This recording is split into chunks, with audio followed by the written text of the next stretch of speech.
Hello and welcome to lesson 69 of the Learning Guitar series. In this particular lesson, we're going to discuss melodic minor chords, and we're going to throw in some harmony and theory and look into slash chords. Before we do that, I would like to thank the few Patreon supporters who are supporting this project on Patreon, as you're making this project possible at the moment. Also, at the moment on the Patreon shop, which is available also, is accessible also from non-patrons. You're gonna find available the PDFs and backing tracks and all the material from lesson 1 to lesson 33, in case you're interested in purchasing all that material. Okay, let's get on with the lesson. So we covered in the previous lessons melodic minor from the point of view of scales, intervals, and obviously arpeggios, and it's time to look at chords. Now, when you think of melodic minor chords, when we're looking at a minor major 7 type of chord, and as usual, this lesson is accompanied by PDFs, and let's have a look at. Here's the first one. So you have melodic minor chords, all shapes, starting from the shape of E minor, and shape of D minor, shape of C minor, shape of A minor, and of course shape of G minor.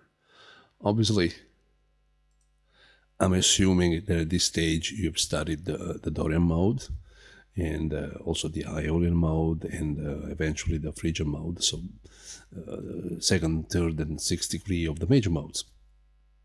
I say that because they're all minor type of scales, and when it comes to arpeggios and chords, you're looking at something which has a root note, a flat 3, a 5, and in the case of Dorian, Phrygian, and Aeolian, also a flat 7. When it comes to melodic minor, now we have a minor major 7, which means like we have a minor chord, minor triad, 1 flat 3 5, but once we extend it, we have a major 7.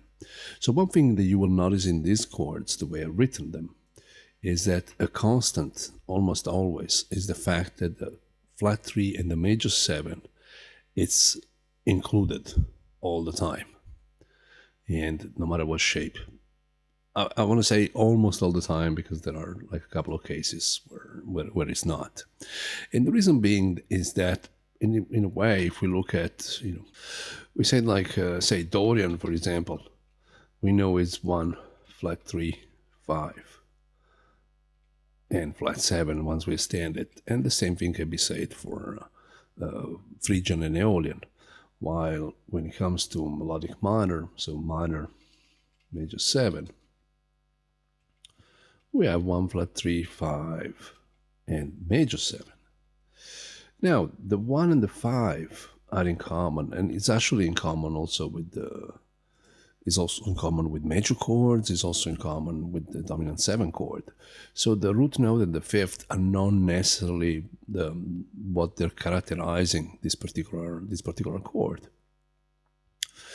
The flat 3, and here we go into the realm of I don't want to say personal opinion, but in my view, the flat 3 should be there, because the flat 3 is what characterizes minor. As opposed to a major 3 that characterizes the major chords or dominant 7 chord. So the flat 3 in a way needs to be there. And the major 7 needs to be there if you want to give it the sense of minor major 7. Hence a good amount of chords will have those two intervals present.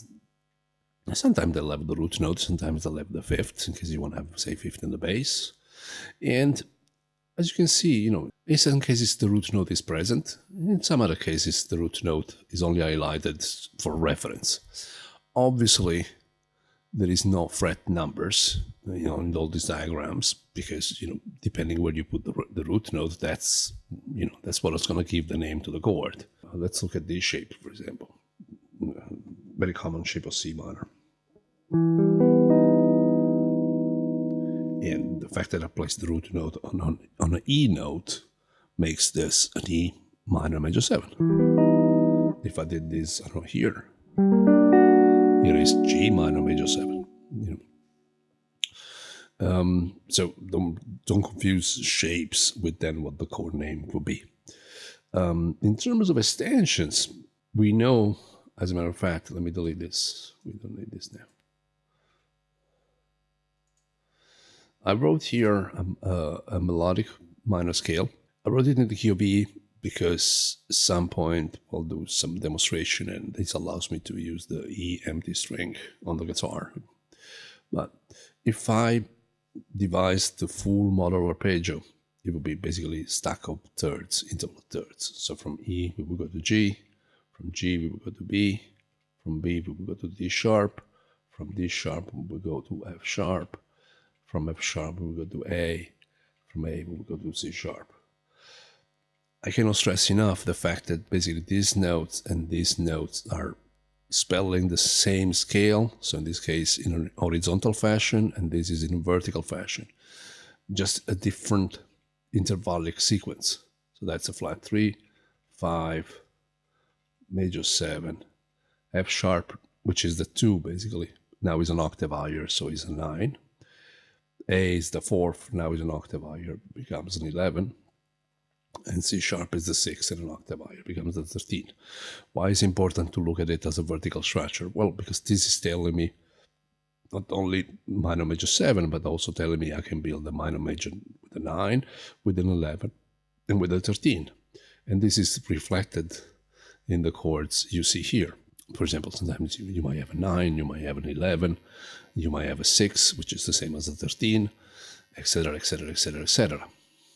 You'll have many different voicings of not only the basic minor major 7 chord, but also extending it with extra colors, 9, 11, and 13. And the vertical structure is telling me that it's 9, 11, and 13, as opposed to, as you will see in the future, flat 9s or flat 13, etc. But what I wanted to talk to you about, starting from this idea of vertical structure, I'm going to introduce you to slash chords. I mentioned this in previous lesson, and at some point I'll literally do probably a series of lessons on slash chords applied also to the major modes. Because for guitar players it can be very handy. We can kind of reduce everything into a triad over a bass note, or an extended triad over a bass note. Let me show you. I have another PDF. I'll demonstrate it. First of all, I'll show you, the end. Let's say the end result, which is this PDF, which also comes with the lesson. Here I have my E melodic minor as a horizontal structure. Here I have my melodic minor as a vertical structure. Here I have triads. What this means, I just took the first 3 notes here in the vertical structure, E, G, B, and they spell E minor, like it should be. This is a root note is E. But instead of playing E minor major 7 as a 4-note chords, E, G, B, D sharp, I can also think of it as a G, B, D sharp. So G, B, D sharp is spelling G augmented. It's basically 1, 3 sharp 5, if I think of G as the root note.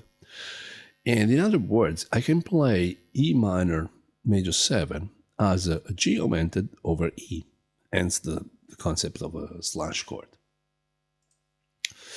In practical terms, what that means, I can play E minor major 7 like this. Let's play it like this.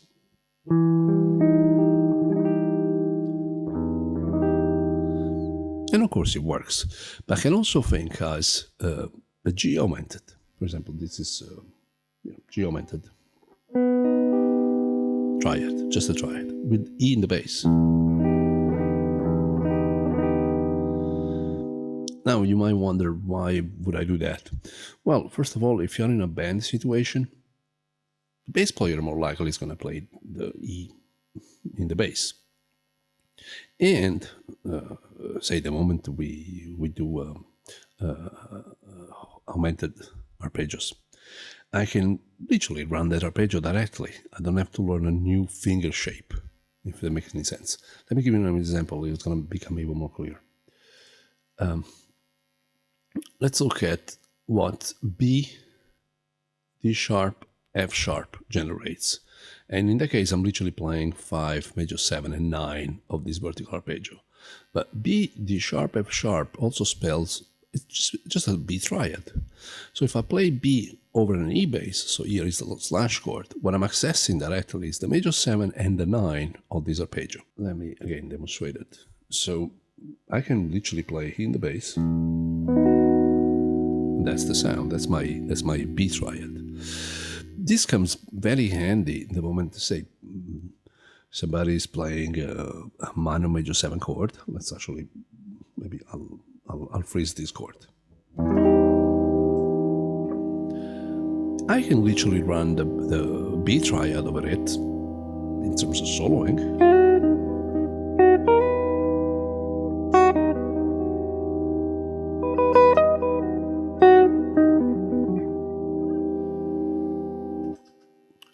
But even better, especially using triads, I can create interesting moving chords. I don't have to be static over this. I can think of this as an E minor triad. Then we say that I can think of it as an augmented triad, no? That's the G augmented. I can think of it as B. And I'm accessing, the moment I do that, I'm accessing what we call the upper structure of the arpeggio. In terms of terminology, EGB would be basically the triad.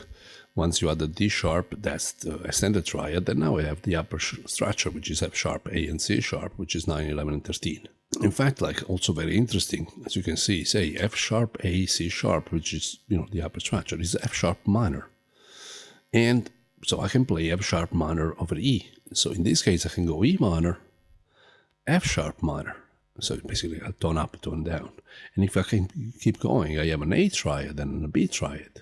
And they're all contained in the arpeggio. So I'm just using slash chords to elaborate more voicings. In a way, it's like I'm suggesting you have two ways of looking at chords.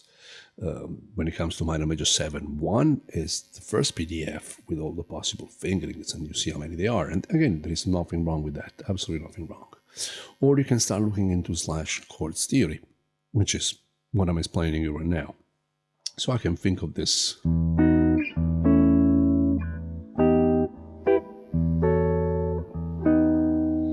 And of course, these are all chords that will work for melodic minor. If I loop you the scale, let me loop you the scale.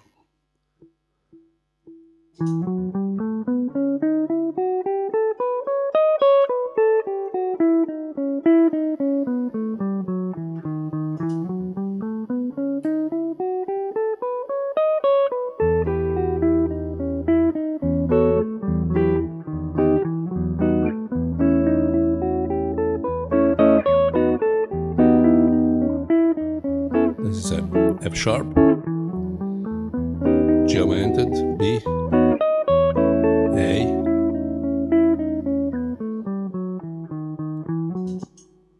of course over a bass chord. Oops, over an E that's why the slash chord. Now the more academic of you might argue, okay, but if I'm playing E, so let's say if I'm playing this particular slash chord, A, C sharp, E, all I'm playing is the root note, but then the 9, 11, and 13. How can I even say if that's a major chord, a minor chord? The third is not there. So a third of flat 3. The major 7 is actually not there. So the point is, in this case of slash chords, is that I'm starting from a melody. That's why I play the scale. So the melody is suggesting melodic minor. And as chords, I'm literally using slash chords to support that particular melody. So in a way, the melody will define the fact that this is melodic minor. But in terms of, I could not write it down as a chord saying, oh, this is in E minor major 7. It would get into the territory of added and suspended and all that. The idea of using slash chords is because, I'm starting from a melody, I'm harmonizing the melody, and this allows me to use all these voicings. In a way, simple voicings, because I'm using triads. In this case, minor triads, major triads, augmented triads, and there is diminished triads, and that's it. There is no more triads in this case. Also very interesting is if I use, like I did here in blue, extended triads. So instead of using group of 3 notes and creating triads, I'm using group of 4 notes. So the first group will be E, G, B, D sharp, E, G, B, D sharp, which spells E minor major 7, obviously. And in fact, this is not a slash chord, and what you're accessing in terms of extension is just a major 7. But if I look at G, B, D sharp, F sharp, G, B, D sharp, F sharp, now I have a G major 7 sharp 5, and which again, as a slash chord with a bass of E, now I'm accessing major 7th and 9.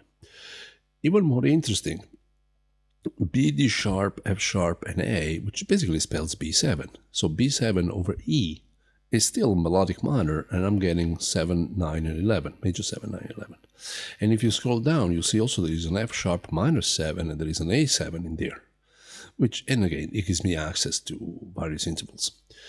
Now, I personally really enjoy the idea of using a standard triads. Even more useful, in my opinion, is using arpeggios when we're soloing. In this case, I can, over a static chord, for example. So in this case, I'm going to use literally the big E as a chord, and I'm gonna freeze it in a second. But because of the catch system, if you remember, we said, okay, I have 4 types of arpeggios when you look at the major modes: major, minor, half diminished, and dominant 7. Well, that's all I need to know. So say, for example, I want to play over melodic minor, I want to access the 9, the 11, the 13, the major 7. I don't have to learn 75 million more arpeggios shapes. I can still use those. I learned the extended triads I learned when I did the major modes. That's the beauty of the cage system. All I have to learn is to displace them, and we'll get to some rule at some point of how to do that. But in other words, sonically speaking,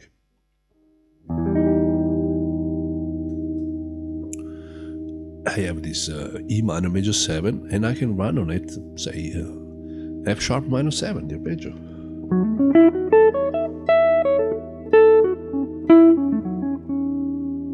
Of course, this goes with the scale. B7.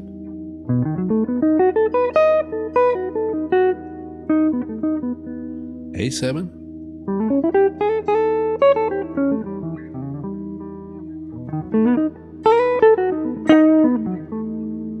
So not only I can use the scale over a static chord and combine in different ways, but also I can use 4 notes arpeggios of the minor nature, of dominant 7 nature, and I will see in the future half diminished, as you can see here in the what we are generating by doing this kind of exercise in slash chords is I have major 7 sharp 5, which is a type of arpeggio we haven't done yet, and that's why I'm not mentioning it or using it. I have 2 half diminished, which is, we learned this particular shape when we did Locrian. So in other words, I can access all sorts of melodic minor sounds by running these arpeggios or these chords. Let's have a look at, say, D sharp half diminished and C sharp half diminished, which are basically a tone apart, over an E bass. This is C sharp half diminished.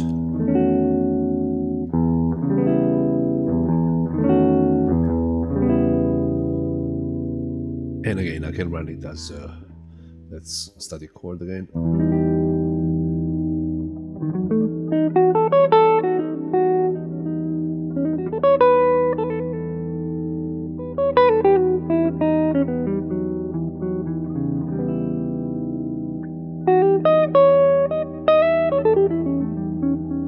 This is A7, B7.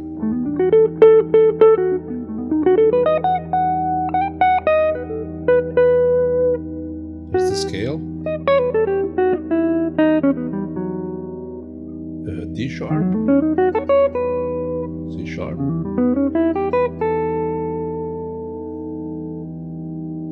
So as you can see, there is all sorts of interesting things we can do. Just kind of understanding a bit of harmony and theory of what's going on here in terms of extracting triads and extended triads. And of course we can use for soloing, in the case I'm looking at this side, but also we can use it to create chords, slash chords in this case. Now, last question, a last point we need to make is like, okay, this is in the key of E. How can I make some, general rule? I mean, whatever minor major 7 chords I have in front of me, okay, I have to have this process where I'm displacing arpeggios around. I'm not playing E minor major 7 arpeggio as such. Of course, I could do it over an E minor major 7 chord, but if I want to access the further extensions, I 11 and 13. And there is different ways you can do this. Different people seems to approach this differently. Is different the way they remember it. I tend to think of it in terms of interval from the root. For example, the F sharp minor arpeggio is literally a tone up from the root note. So I tend to think a tone up, a fourth, and a fifth up. So this is a fourth up, and this is a fifth up. And this is a semitone below, right? And this is a sixth below. In other words, given a reference point, in this case we're using E, so I'm using this as a reference point, I tend to think, okay, a minor arpeggio, a tone up, so that's here. Or a dominant 7 arpeggio, a fourth and a fifth. Or an half diminished arpeggio, a semitone below. So if, say, if the chord in question was A minor major 7, okay, so this kind of chord. If I'm soloing, I can think automatically like a tone up, a minor 7 arpeggio. So in this case, it would be B.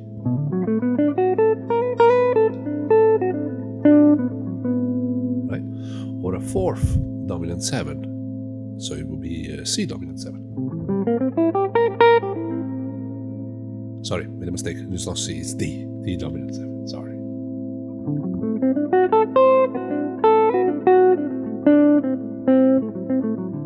Or a fifth, which is E dominant 7.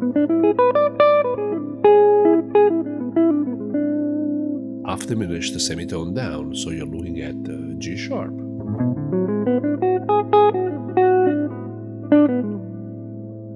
And of course the scale. Right? In this particular shape, this is the shape of E minor. So, in other words, we have all these references like a tone up, a semitone down. I mean, we already encountered these kind of things in thinking when we studied pentatonics and we learned how to displace those. There is other ways to kind of memorize this and remember this, but the one I'm suggesting is the methodology I tend to use. My suggestion from this point of view, like of course, like this material, these lessons comes with PDF associated with it. But my suggestion is that at some point you write your own, not necessarily PDF, even just pen and paper, because in the process, obviously, you'll develop, you'll start remembering them better and creating your own references in the way you want to look at them. But overall, just to recap, not only we have melodic minor related chords, so minor major 7, chords like you will find them in the book, but we can also approach it from a slash chords point of view. And the slash chords point of view can help us both in creating interesting voicings for those type of chords, but also is suggesting like notes both in terms of triads and extended triads that we can use when soloing. So we can reduce as much as possible in terms of studies, technical studies. We can reduce everything back to minor 7, major 7, dominant 7, and half diminished. And in my view, that's the beauty of the cage system and why it works on the guitar. There is so much we can do in a way with so little. So instead of spending so much time learning different fingerings and stuff, we can focus on less things and develop them technically, but also like in the process, we can also develop them, in them artistically, like sonically. We can access many interesting sounds just with those. So once again, this harmony in theory is giving us the grammar, is not impeding us, it's actually giving, with very few words, we can access some very sophisticated type of thinking. Anyway, enough talking. I hope you enjoyed the lesson. If anything, I hope you find it interesting and it helps you developing your voice on the guitar. It's been a pleasure. As always, have a look at the Patreon page, see if you can support it, or if you're interested, you can buy previous material. That's it. Thank you so much. Until next time.